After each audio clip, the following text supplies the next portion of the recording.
Bonjour les amis, aujourd'hui je vais vous parler d'une chose importante dans le principe de jardin-forêt.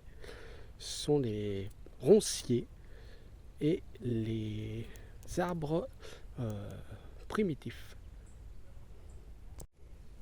Alors donc dans les ronciers, comme ici, nous sommes au cœur de la zone du jardin-forêt. Voilà, que je nettoie petit à petit pour faire mes plantations. Donc je laisse des parties comme ça en roncier. Et on peut s'apercevoir donc que dans le roncier, il y a des arbres qui poussent grâce aux oiseaux notamment. Donc comme ici, un beau châtaignier qui a poussé à l'intérieur du roncier. Là également.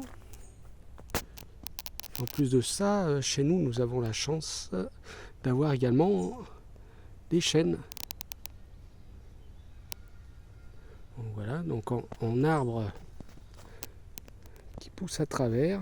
Ensuite, on ira donc les nettoyer au pied, bien dégagés, comme ici. Cette zone-là, qui encore la semaine dernière était au cœur du roncier. Donc à l'intérieur, on a donc un chêne, châtaignier, beau châtaignier. Donc j'ai fait attention de bien nettoyer sans abîmer les arbres, bien sûr. Là, c'est un prunier sauvage. Ensuite, du noisetier.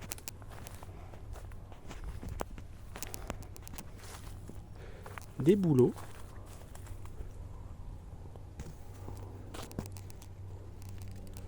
Voilà.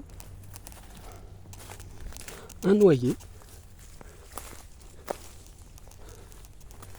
Encore des chênes. Des chênes. Un beau bouleau qui est déjà vraiment joli. On a des frênes. Des frênes.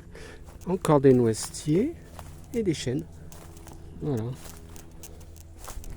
vous voyez, c'est la zone qu'on a nettoyée dernièrement. Voilà. L'importance du roncier, donc ça a été de protéger ces arbres qui ont été plantés par nos amis, les oiseaux, peut-être même des écureuils avec les chênes et les noyers, les noisetiers. Voilà, ils apparaissent tout seuls. On a décidé ici de les garder. Donc là, on est dans une zone, c'est la zone que j'ai attaqué en premier à nettoyer cette année. Donc j'avais mis ce tilleul là. Il y a déjà plusieurs années, il s'en est vu à pousser. Ensuite, on avait mis un petit noisetier là et c'est tout. Et donc on se retrouve avec des petits noisetiers ici, des chênes, encore des noisetiers ici. Et puis au milieu, on a l'aubépine. Voilà. Donc on a nettoyé tout ça au cœur du jardin-forêt. Et donc on vient planter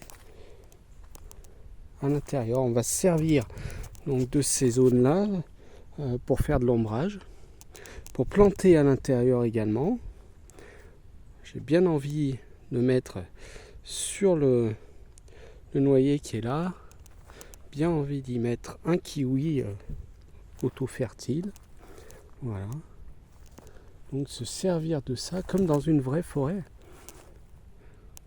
Parce qu'en fin de compte, nous y sommes.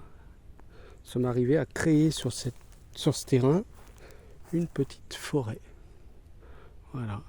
Donc il reste encore quand même des zones que je veux débroussailler pour nettoyer un petit peu. Là, je m'amuse à faire une petite pépinière avec des boutures, notamment ici de Végélia. Voilà, de boules de neige. On verra si ça prend. J'ai assuré le coup en mettant quelques boutures en pot également. Là, c'est le muroise, la mûre framboise. Voilà, donc là, on a mis un petit pêcher. Et puis, la benne mai est ici. Ça, c'est la benne mai. Voilà, et on va planter les myrtillers, je pense, à cet endroit-là. Je vais donc ramener de la terre de bruyère parce qu'ils poussent en terre acide. Et ici, c'est de l'argile. Ça ne va pas convenir. Bien que ça soit un petit peu acide aussi, il va falloir compléter par de la terre de bruyère. Donc voilà, un beau sous-bois avec des noyers, des bouleaux, des chênes.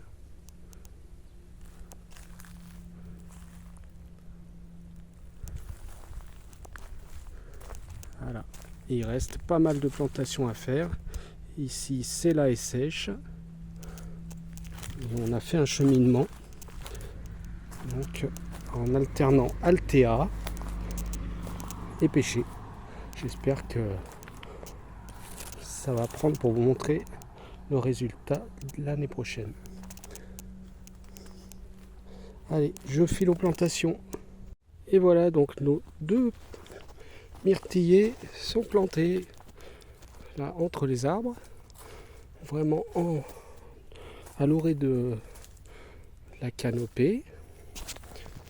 Hop. Alors, les myrtillers, c'est du Blue Crop. Voilà, Blue Crop.